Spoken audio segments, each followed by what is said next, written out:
Dixon County Sheriff Daron Hall's with us. Last time you were on, we talked about how you've been really thrilled with the turnout for hiring. You were short on officers and deputies, I guess, or correctional officers. You've got it up where they can work part-time. And it's interesting, the very next day we had James Smallwood come on with the FOP, the Fraternal Order of Police here. And I told him about your situation, and I know that police are still short-handed, I believe. I haven't checked with Don Aaron lately, but Smallwood said, yeah, we're down a couple hundred people still. And he goes, I think it's great for the sheriff, but we can't do the same thing. The part-time thing is what he kind of meant. He just said, you know, what our law enforcement officers, and you've said this before, have to do on a day-to-day basis. I don't know. Do you agree with that? No. You think they could do that? Go ahead. Sure. What do you think? I mean, yeah, I haven't talked to them about this, but I mean, I've been around the police department many years, and they're, you know, we do a retirement plan that's fantastic. They should be doing it, and I say that just because it would help them in the staffing world. It's different than what I've talked about before, but it takes some energy at the top to make it happen. Whoever it is, Smallwood is obviously a leader. Yeah, I mean, it would be something way. from the chief and the PD. He was speaking from the Fraternal Order of Police representing officers, but his take was kind of like, I understand that now you may be able to have a correctional officer who's trained that works in the jail 2 days a week and gets paid more because of no benefits.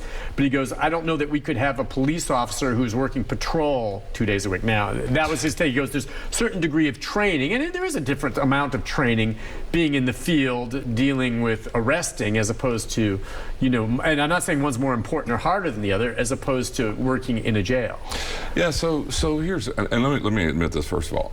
When I first thought of this idea, I said, no, it never worked. When I say you're starting to think, what are you going to do? I mean, and when I first told my staff, they looked at me cross-eyed. What do you mean you can't do that? We have training, 8 weeks of training, and no one can do that. What do you mean it's a full shift? How are you going to do that? You can't have part-time people doing this job. I mean, it was the same exact response. So the point is, logically, we all believe you have to do 40 hours or it's a 28-day work cycles and all this.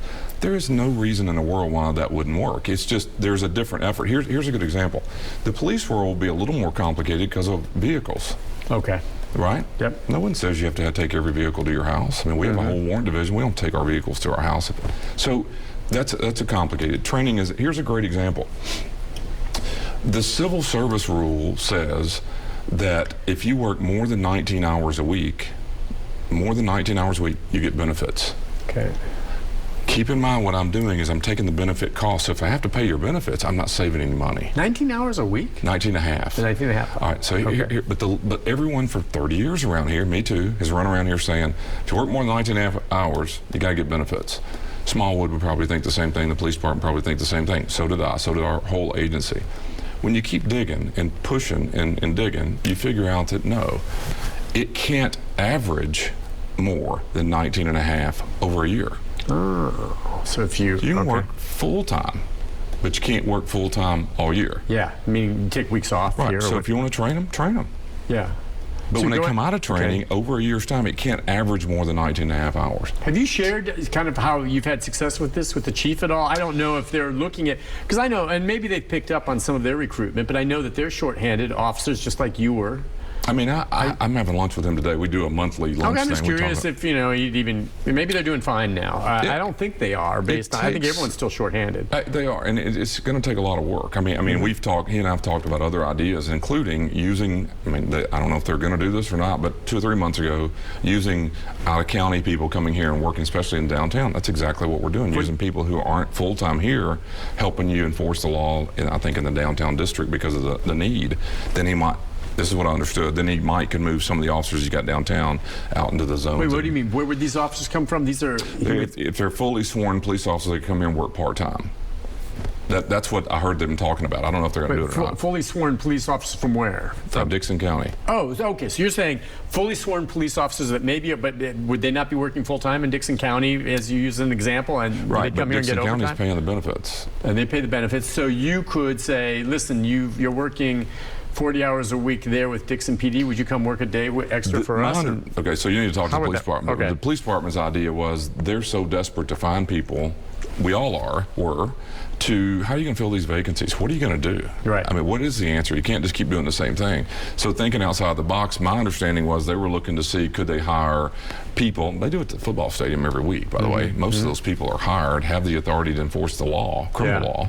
They don't work here. They don't live here. Okay, and these are folks working extra beyond their normal shift. It makes extra money. Right. And so what I'm saying is, if you're thinking outside the box, then you have to figure out how can I get people plugged into vacancies that I have.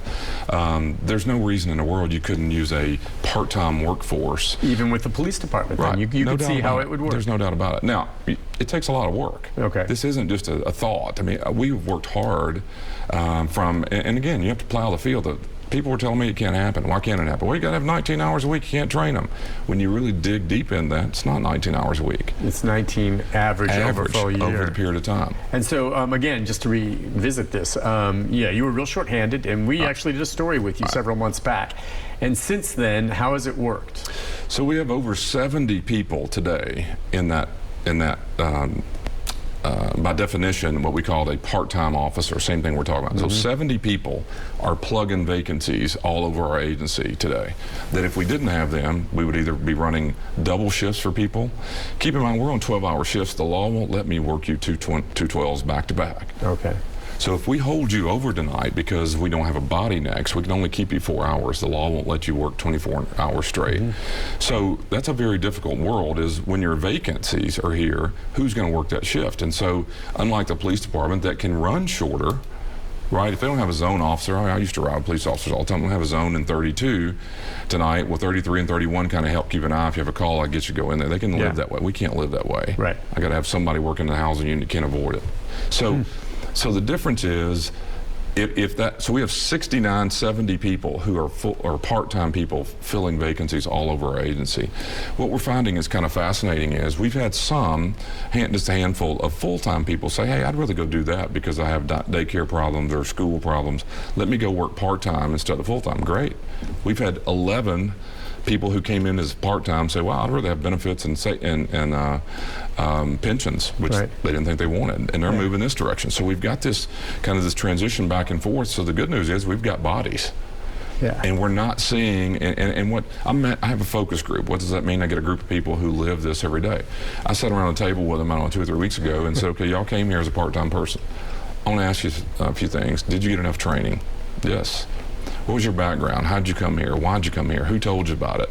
What's not working? What do you need? I mean, I sit there for 2 hours and listen to this. That's awesome. What's amazing is the word you hear amongst every one of these people is what my 28-year-old son would say is the reason he wouldn't come here. It's flexible. I work the shifts I want to work. They tell me I have 4 shifts, pick one. That's why they're doing this. I mean, that's what everyone wants these days. Every one of it. And by the way, the majority of the people in the room were women. We didn't choose it that way. But most of them, daycare. I don't want a commitment where I'm gone the whole week and give my whole life to a job. I just want to come help out.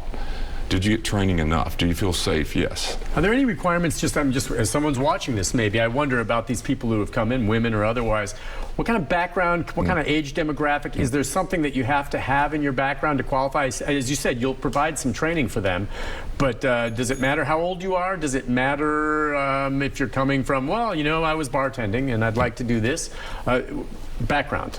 I guess you guys have to do a criminal background check. We do a criminal background, and there are other things you have to meet. And again, a certain degree of physical fitness. What we do is we used to have that on a pre-employment hiring. Now we have training throughout the year that you have to maintain. It's not really a requirement, but the point is we require you to participate in physical fitness throughout the year. It used to be if you can't run a mile under so many minutes. The reality, Nick, is that's an overkill. Yeah. Feel good. Well, who's running a mile in the jail? It doesn't. It's not what we need anymore. We need radios, communication. We need people who care about individuals. How do you maintain safety and follow the rules? What's fascinating in this room, and keep in mind, a focus group is people who are in this title. We send out information. We'd like for you to meet and talk about how's it going for you. In the room that day, there's a 55-year-old man who was in the military years ago, didn't want a full-time job. There's a 20-something-year-old female, used to work at Vanderbilt Hospital, some sort of, I forgot what skill she had, but hey, I saw the money, I saw an opportunity, it wasn't full-time. How much an hour? $36, $37 an hour. That's pretty darn good. I mean, you can make $100,000 a year doing that. And the reason you can pay that much is because you're not paying them benefits because they're part-time. And think about it. And they get flexibility in exchange. They could be doing some other job at the same. Well, they do, some of them, right? Right. You said they could drive Uber a couple days. They work for you. You're a bouncer 2 nights a week.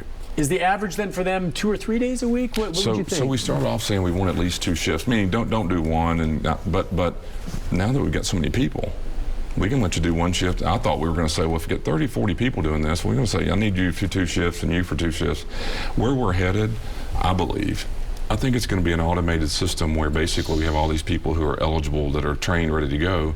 You fill in the blocks of the shifts that you want online. Yeah. I fill the ones I want. We just book it and live that way. My son umpires baseball all over Alabama, and what he does is they get a schedule. You go and pick your games you want. He shows up and... I'm telling you, you're cutting edge, buddy. Okay, we'll take a break. I don't know. We've got our final segment. When we come back. James and others, if you're on hold, I apologize. We'll get to your phone calls right after this with the sheriff.